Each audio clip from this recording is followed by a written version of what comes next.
l'Esprit de Dieu est agité. L'Esprit de Dieu est en train d'être agité. Amen. Je suis en train de dire que l'Esprit de Dieu est en train d'être agité. Amen. Ah, l'Esprit de Dieu agite en moi.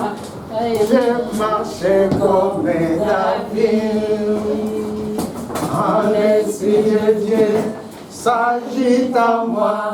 Je marche comme David. Je marche, je marche, je marche comme David.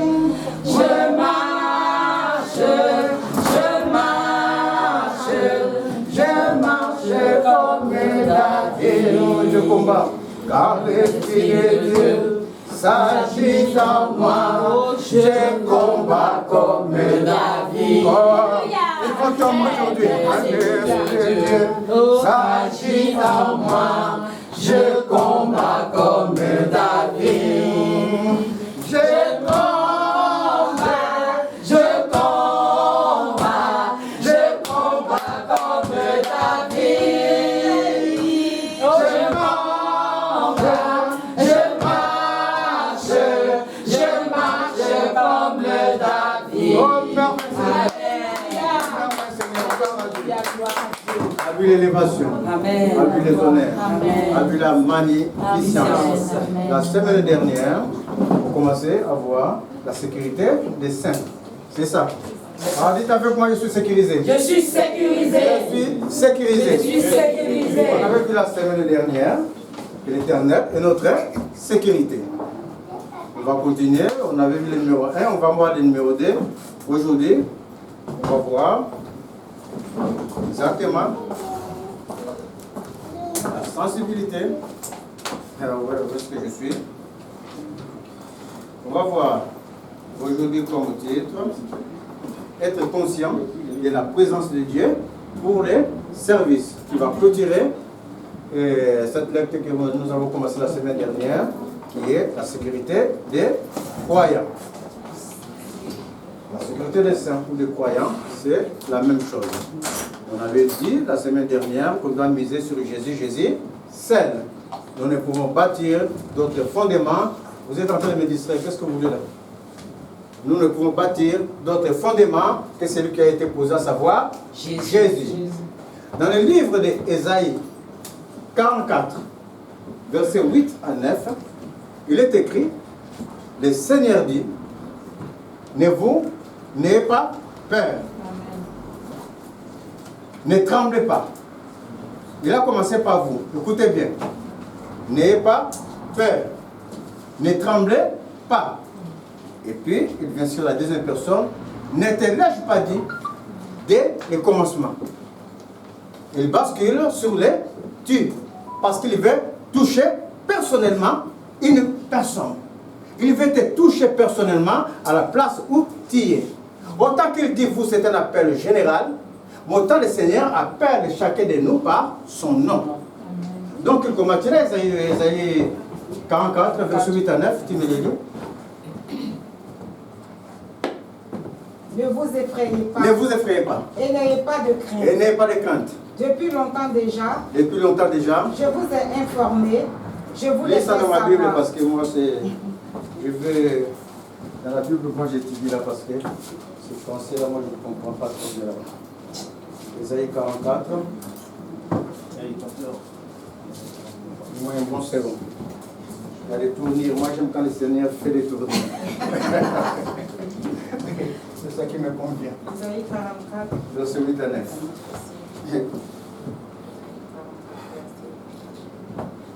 N'ayez pas peur. N'ayez pas peur. Et ne tremblez pas. Et ne tremblez pas.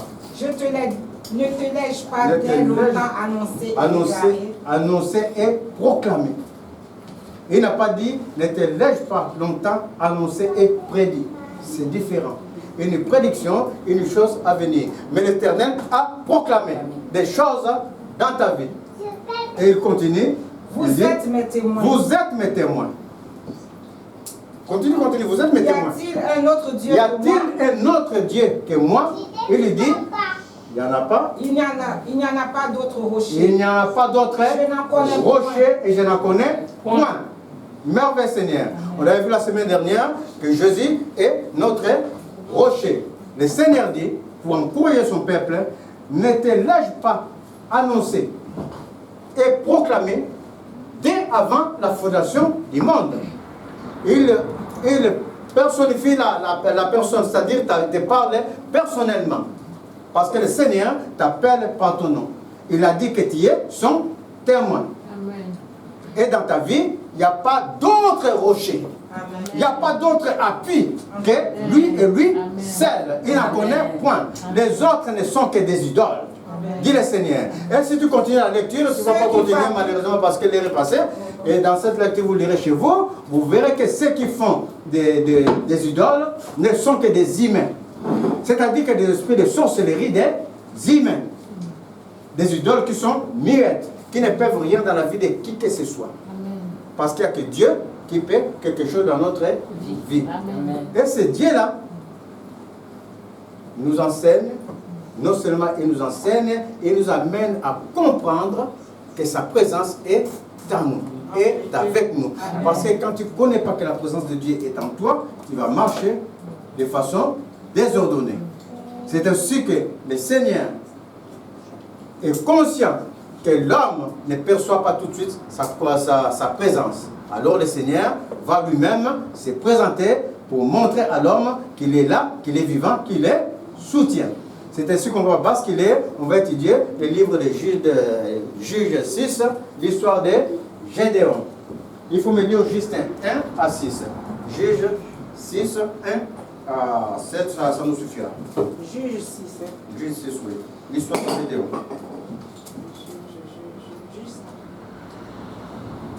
Ancien Testament là-bas. Juge 6, après Josué, tu as Jésus, je l'ai là.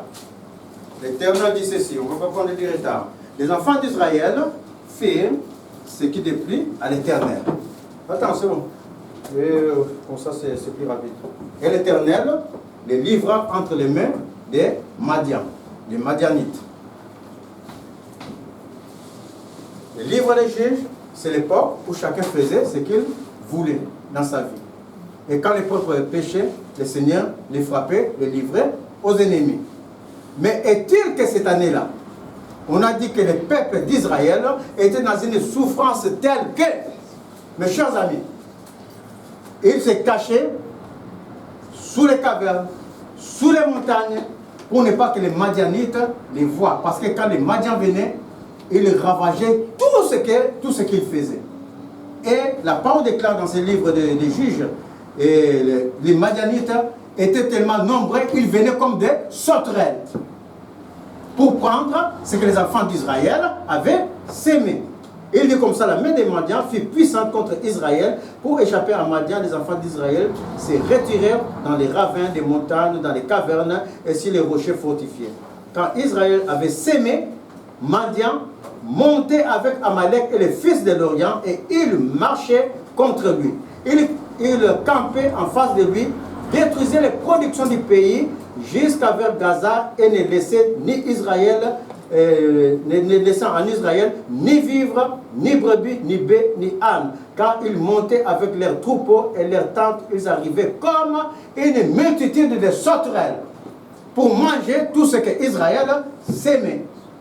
Ce qui fait que pour préserver la nourriture, pour pouvoir manger, parce qu'ils n'arrivaient plus quand tu es dehors, les Madianites vont venir, c'était une armée puissante que l'Éternel a permis, ça assujettisait Israël. Donc pour être sauvé, il s'est caché derrière là-bas dans cette cave-là, ces garages-là, il s'est caché dedans, fermé le garage pour pouvoir manger. Parce qu'ils venaient comme des sauterelles. Comme des sauterelles.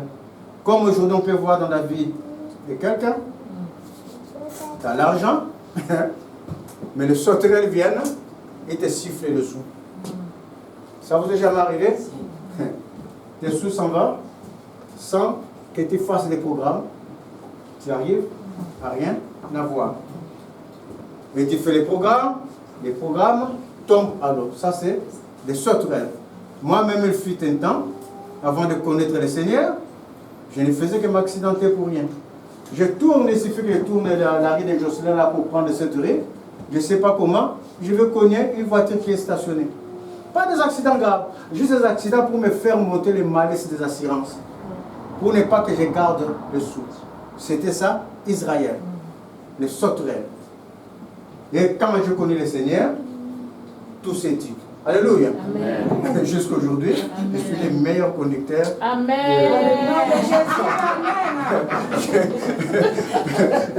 Je dis meilleur parce qu'il fait presque plus de 30 ans de conduite et je ne connais personne.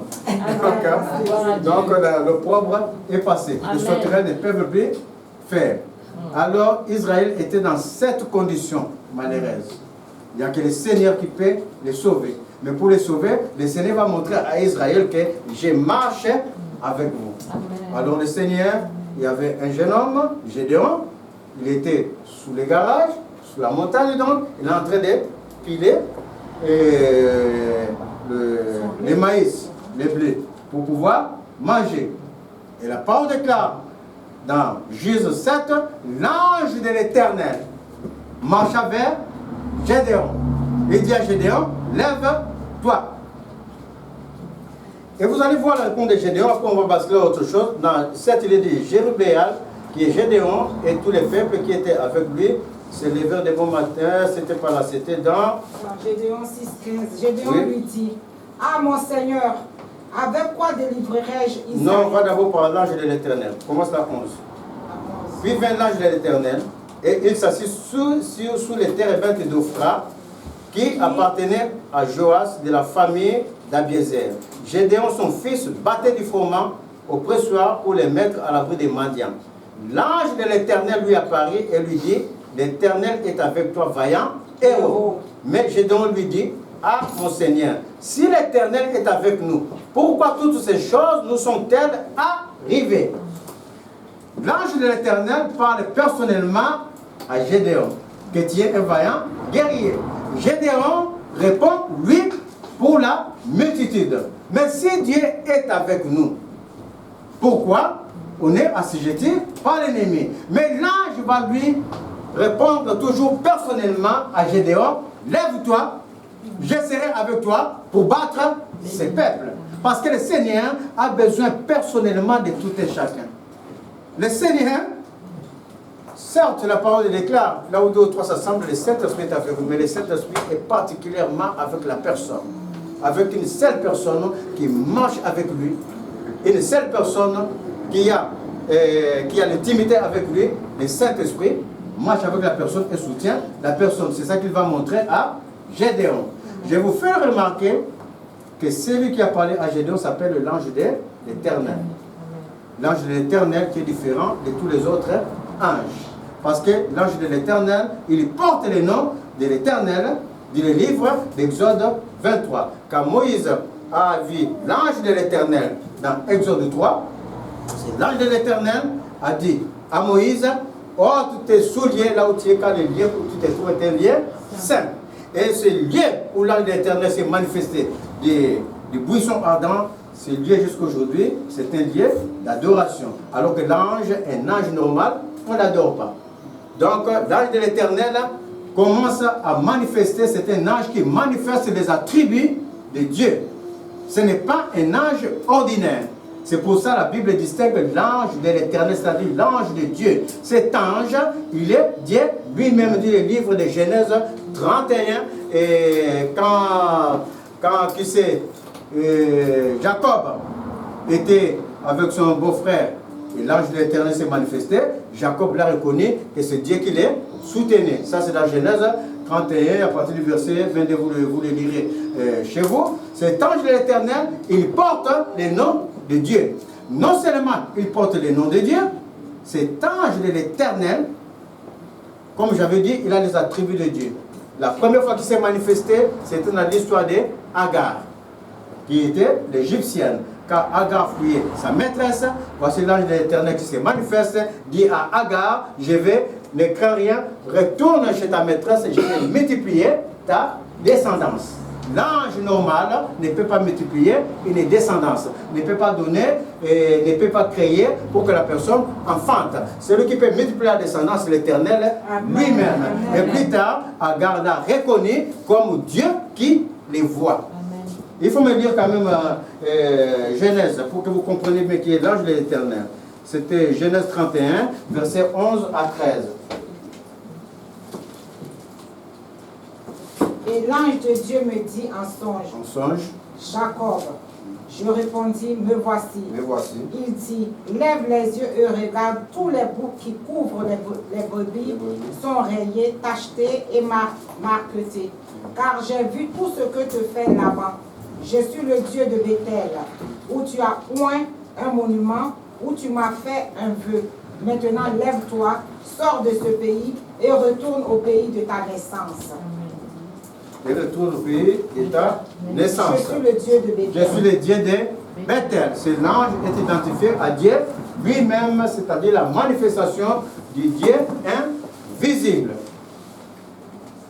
C'est cet ange qui a amené donc Gédéon d'abord à détruire les pieds sacrés de sa famille.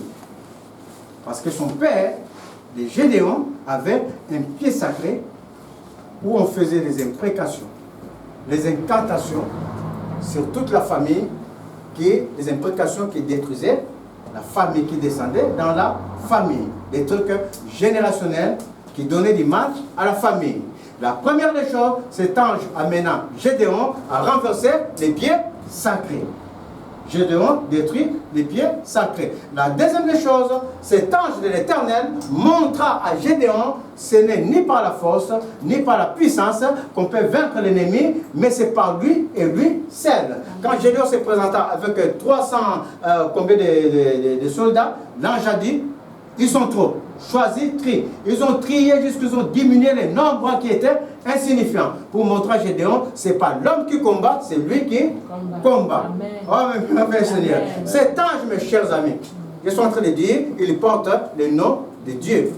Quand les parents de Samson ont vu cet ange, ils ont dit, c'est quoi ton nom? Il a dit, pourquoi tu veux connaître mon nom? Mon nom est merveilleux. Et c'est ce même nom que le livre de Genèse d'Ésaïe nous dit, d'Ésaïe 9, il est admirable, conseiller, Dieu tout puissant. Admirable, c'est-à-dire merveilleux qu'on a changé, qu'on a traduit en admirable. Il est admirable, conseiller, Dieu tout puissant. Cet ange de l'Éternel, comme je suis en train de dire, c'est la manifestation de Dieu parmi les hommes. Mes chers amis, cet ange de l'Éternel n'est une autre personne que Jésus et Jésus lui-même. Car la parole déclare, au commencement, il y a une parole qui est au commencement. Cette parole est la manifestation de Dieu qui s'est incarné aux hommes. Car personne n'a jamais vu Dieu, mais Dieu, le Fils unique, étant dans le sein du Père, et c'est lui qui est venu le faire manifester. Donc cet ange de l'Éternel, c'est Jésus lui-même, qui était autrefois, on appelle ça la théophanie, pendant l'Ancien Testament, avant la manifestation visible de Jésus sur terre, pour venir faire l'œuvre de la croix. Il s'est manifesté en ange de l'Éternel pour soutenir son peuple. On appelle ça la théophanie. Et cet ange qui conduit, quand il y a cet ange comme David avait, cet ange, mes chers amis, vous connaissez l'histoire de David, pendant que tout Israël était dans la débandade, David s'est levé contre Goliath.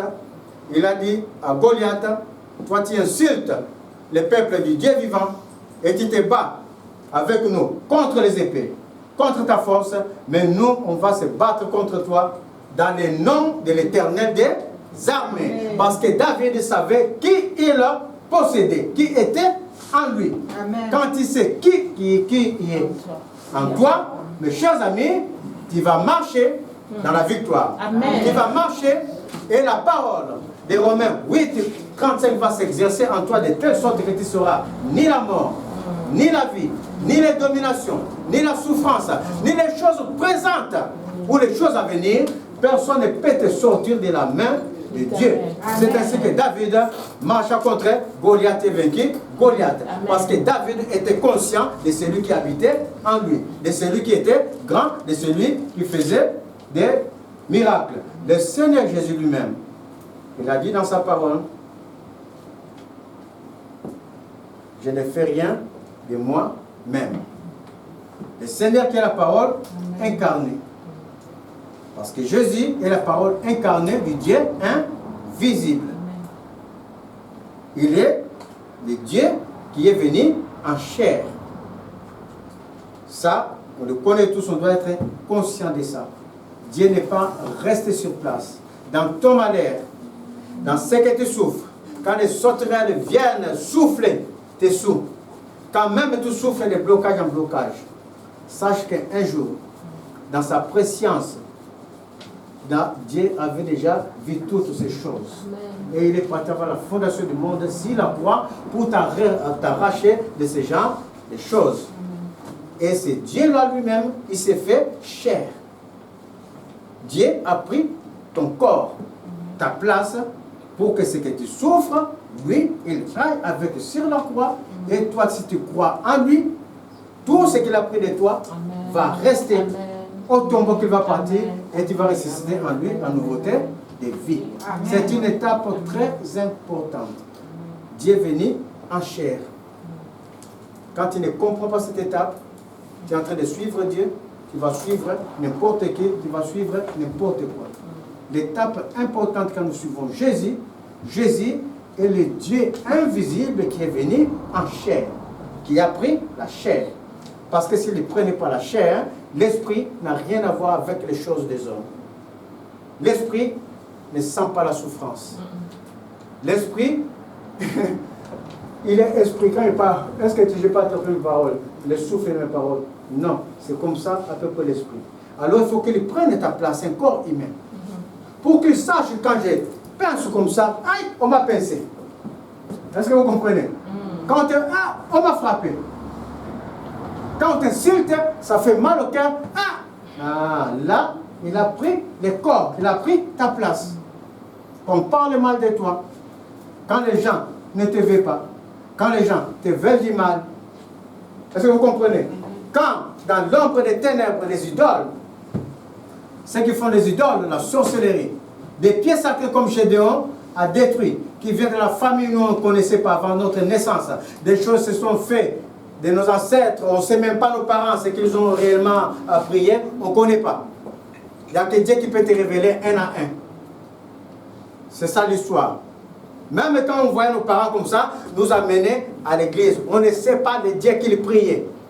Tout ce que je sais, mes parents m'amenaient à l'église, je m'asseyais et puis j'écoutais l'homélie.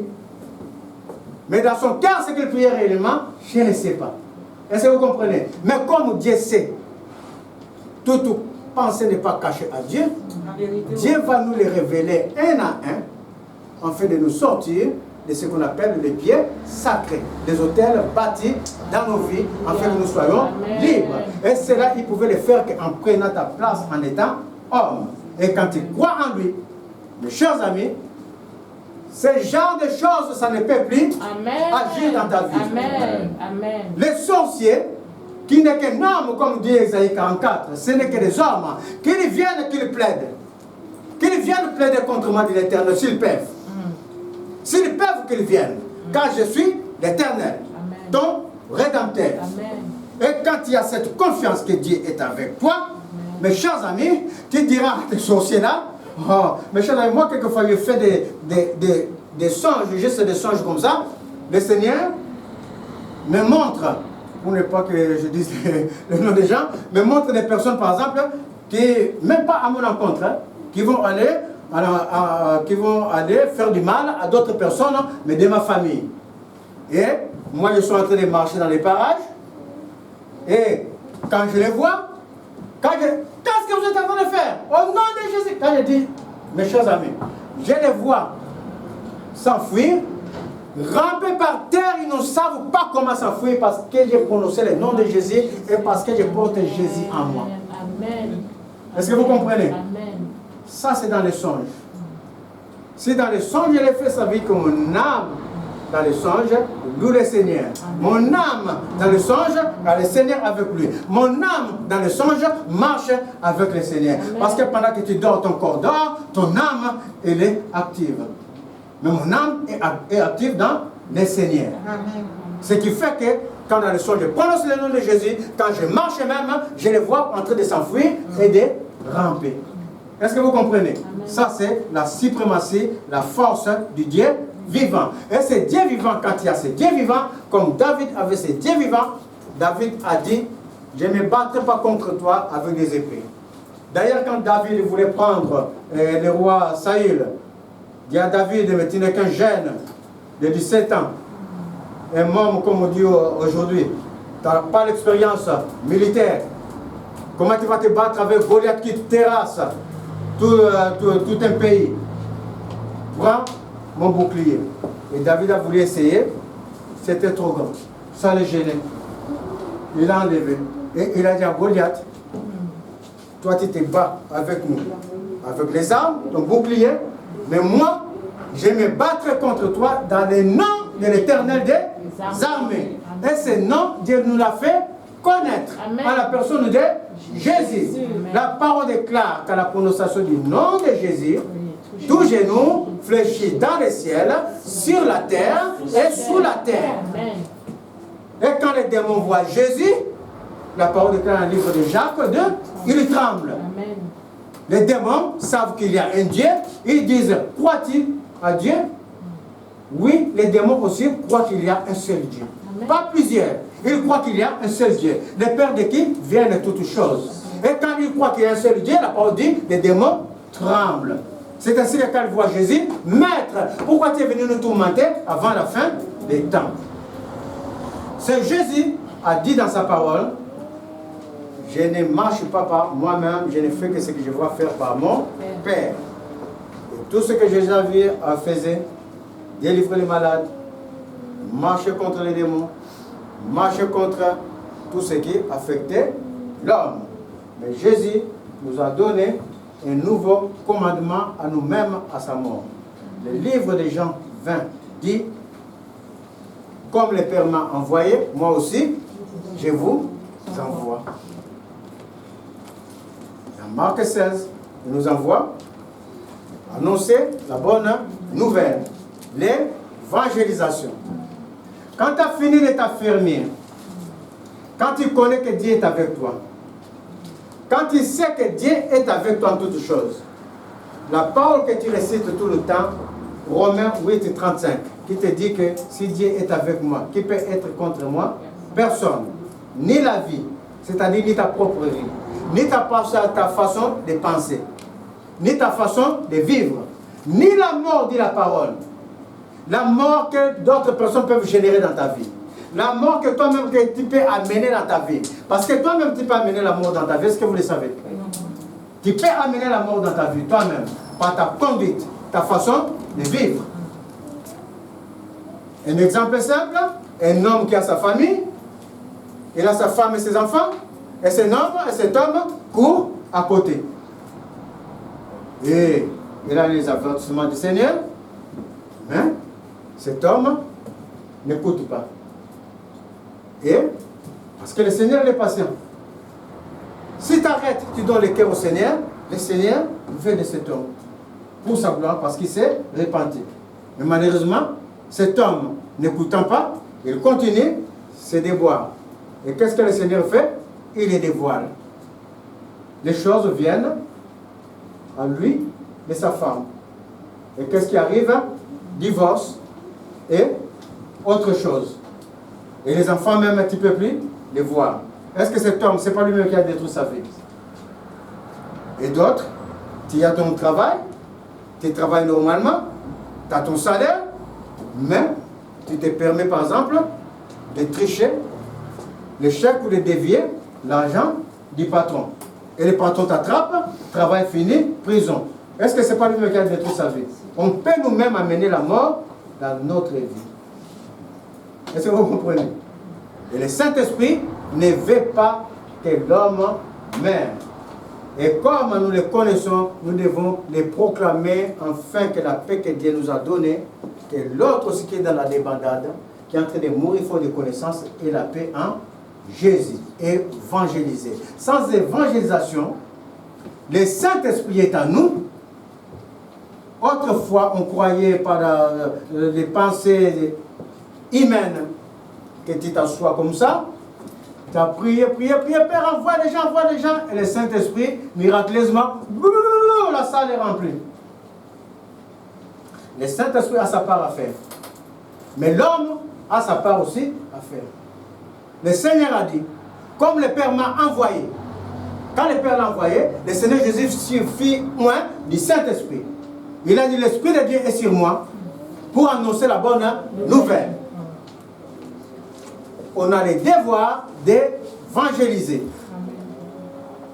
La deuxième des choses de la sécurité des chrétiens, connaissant que Dieu est avec nous, c'est l'évangélisation d'abord. C'est par l'évangélisation, en parlant du Seigneur, que les gens vont venir au Seigneur. Même s'il ne vient pas aujourd'hui, il viendra demain, où la parole va le poursuivre, mais pas puisque toi, tu as eu cette motivation, tu as eu à cœur de parler de Jésus, ce que tu n'as jamais eu avant. Mais maintenant que tu as eu ça à cœur, maintenant que ça devient pour toi un fardeau, le Seigneur va avoir pitié pour envoyer au moins un homme avec toi. Donc, évangélisation. La deuxième des choses, la parole déclare, comme le Père m'a envoyé, moi aussi, je vous envoie. Donc, dans le livre de Marc 16, il est écrit, il fait trop chaud. Dans Marc 16, il est écrit, à partir du verset 16, c'est le plus intéressant que tout le monde attend. Quand l'Esprit de Dieu s'agite, quand l'Esprit de Dieu s'agite, c'est ça la partie intéressante que toujours l'Église attend. Voici les miracles qui accompagnent. Oui, c'est ça la partie la plus intéressante que l'Église, que les chrétiens attendent. Mais quand le Seigneur est en train de leur dire, évangéliser, l'Église est froide. Tu ne vas pas entendre les Amen. Il n'y a plus de Amen. Les Amen ont diminué parce que quand l'homme vient dans l'Église, dans la maison de Dieu, l'homme attend sa délivrance. Certes, ils ont raison parce que le Seigneur nous l'a envoyé, nous l'a commandé. Cela fait partie des choses des derniers jours. Est-ce que vous comprenez? Mais si tu fais de ça, que de ça, ton Dieu, tu ne peux pas. Est-ce que vous comprenez? Si tu mets ta délivrance à la place de Dieu, ça ne peut pas. Ça veut dire que tu seras délivré, mais toi tu seras délivré pour une espérance terrestre. Alors que nous, ce que nous cherchons dans l'histoire, c'est que nos âmes soient sauvées. Voici pourquoi nous n'irons pas vers des marabouts. Voici pourquoi nous n'irons pas vers des idoles, des gens qui font des trucs mystiques. Parce qu'eux, ils enferment l'âme. Pour que l'âme, ton âme, meure. Alors que Jésus, lui, il veut que ton âme vive. Amen. Est-ce que vous comprenez? Amen. Voici pourquoi, à la délivrance, on va évangéliser, faire connaître Jésus. Mais comme cette parole nous a été destinée, et comme je sais pertinemment que le Saint-Esprit est avec moi selon ce que la parole a annoncé, que le Saint-Esprit est à tout un chacun de nous, pour agir, pour faire des miracles. Chers amis, comme David se leva dans le nom de Jésus, je suis en train de me lever maintenant dans le nom de Jésus. Je suis en train de dire que toute personne qui a une douleur quelque part, Modeste, tu touches ton genou, tu touches ton genou, que toute personne qui a une maladie mystique, une maladie qui terrasse, j'ordonne d'abord aux muscles, aux veines, des tendons de s'aligner à l'œuvre de la croix et de recevoir les meurtres aussi de Jésus, de recevoir la guérison au nom de Jésus. Je suis en train de dire que tes muscles modestes s'alignent à l'œuvre de la croix. Que cette infection qui est dans ton genou, quelle que soit ta nature, moi je lève les meurtrissures de Jésus contre cela. Je lève les meurtrissures de Jésus contre cela. Et que les meurtrissures de Jésus amènent la guérison en toi par la puissance du nom de Jésus. La parole déclare, le Dieu, il est le Dieu de vie. Il est le Dieu de vie. Quand l'ange s'est manifesté à Agar, l'ange de l'Éternel, il a dit, je multiplierai ta descendance. Parce que c'est lui qui donne vie. Que toutes les femmes qui ont le désir de l'enfantement, qui entendent l'enfantement, j'appelle à l'esprit de vie. À l'esprit de vie. À l'esprit de vie. À l'esprit de vie en vous. À l'esprit de vie. À l'esprit de vie. Recevez la vie de Dieu en vous par la puissance du nom de Jésus. Que vous m'amènez à l'aide. que vous m'amène à l'aide par la puissance, par l'autorité des lèvres de la croix. Tu as longtemps cherché. Tu as longtemps cherché la gloire de Dieu. Tu as longtemps cherché. Je suis en train de dire, reçois la vie de Dieu en toi. Reçois la vie de Dieu au nom de Jésus. Je suis en train de dire, l'an prochain, à la même époque, à cette période, les femmes qui sont présentes à cet endroit, qui entendent l'enfantement, l'an prochain, à la même époque, le Seigneur dit, vous enfanterez, recevez l'enfant dans le nom de Jésus. Commencez à visualiser cet enfant. Je suis en train de dire, l'an prochain, à la même époque, vous viendrez à cet endroit. Si tu n'habites pas Toulouse, tu appelleras. Si tu es à Toulouse, tu feras des témoignages à cet endroit. Reçois l'enfant dans le nom de Jésus.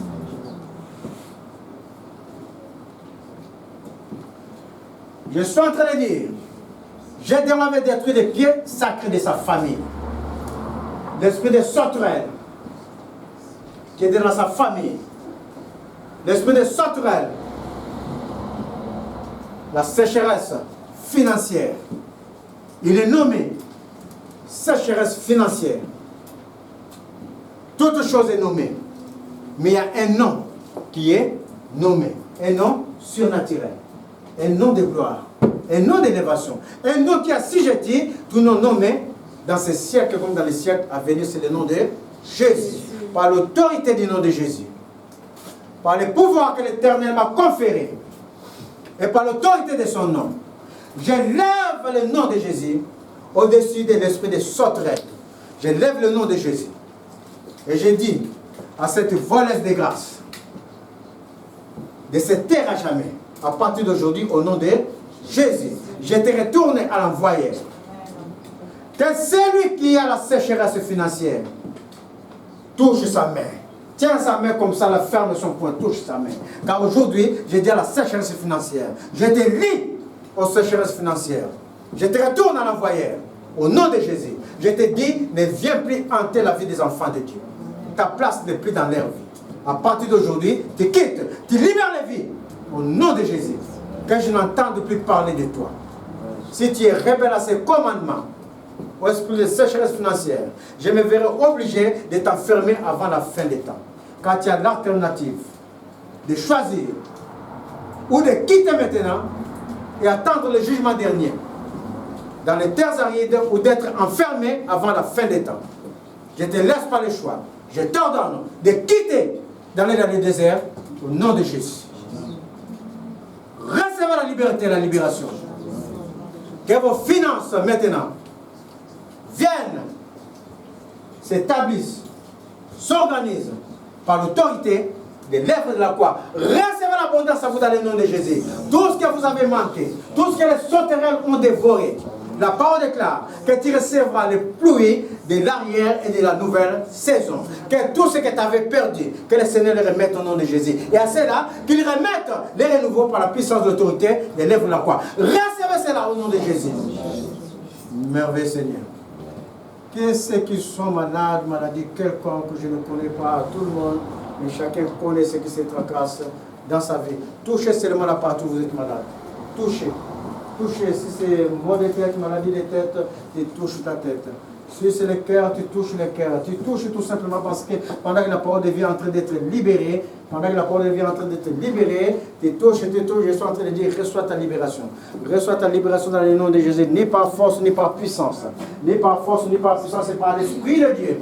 C'est par l'Esprit de Dieu. La parole déclare, l'Esprit de Dieu est avec nous, l'Esprit de Dieu est là. Et comme David, je marche, je parle par la puissance, par l'autorité du nom de Jésus. Je parle dans l'autorité du nom de Jésus. Et par l'autorité du nom de Jésus, je suis en train de dire à toute maladie, toute forme de maladie mystique, maladie satanique, de commencer à libérer maintenant le corps, de commencer à libérer le corps. Et toute empreinte que tu as laissée dans le corps, aujourd'hui, je te dis, tu prends ce que tu as semé dans ce corps, tu quittes avec, tu prends ces bagages, tu libères le corps au nom de Jésus. Car je t'interdis, à partir d'aujourd'hui, de venir hanter le corps. Je t'interdis à partir d'aujourd'hui de venir hanter le corps des enfants spirituels qui sont à cet endroit. Je te l'interdis au nom de Jésus. Car le Seigneur les appelle personnellement par leur nom pour les délivrer et donner en rançon ceux qui en veulent à leur perte. Alors que toute maladie mystique, d'où tu viens, de qui tu viens, aujourd'hui je te renvoie à l'envoyer par l'autorité des lèvres de la croix. Ton temps est fini. Dites avec moi, ton temps est fini.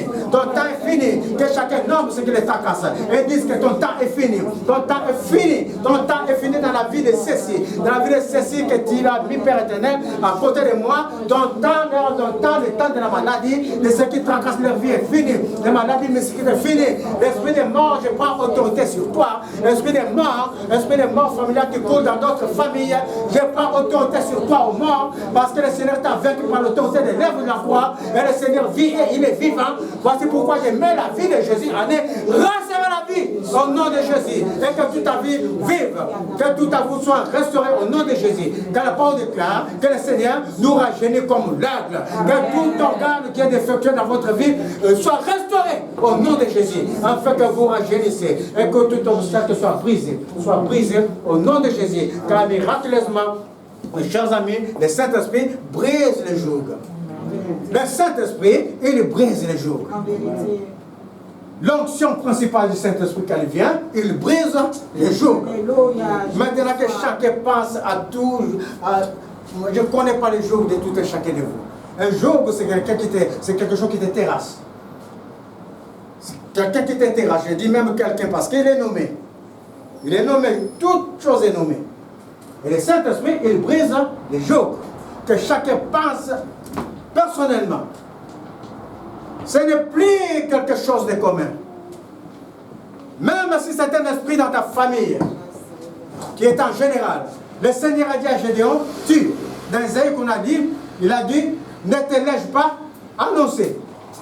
Est-ce que vous comprenez? Il a personnalisé. Que chacun pense au joug personnel qui est en train de les terrasser. Je suis en train de libérer l'onction du Saint-Esprit. Le Saint-Esprit est agité.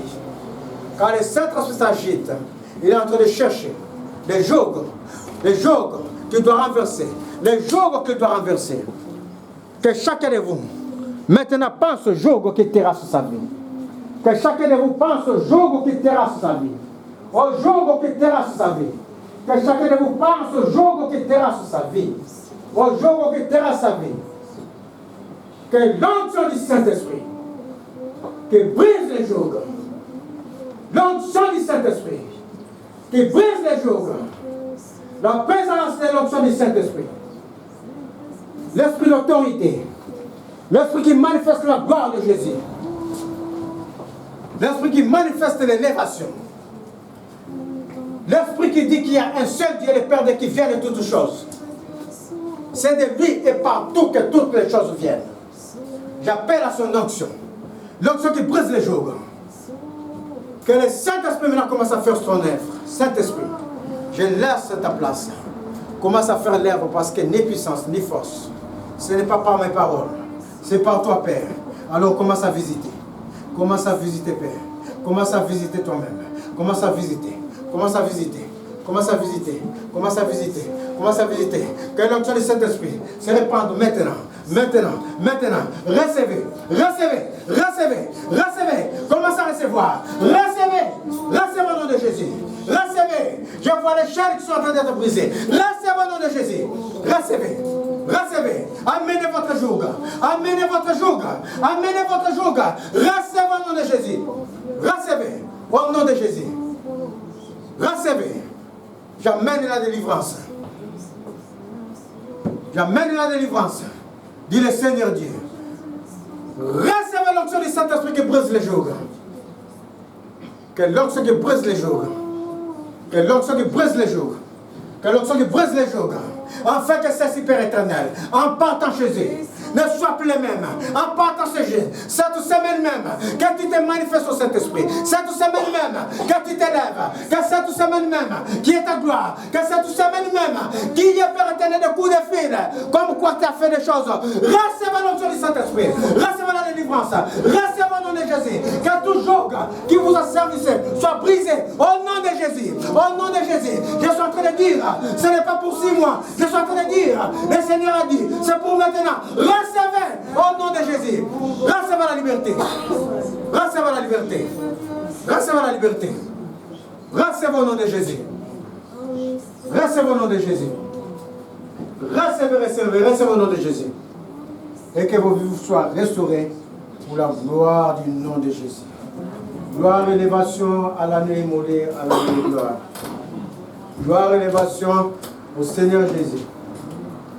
Il est difficile d'enseigner dimanche.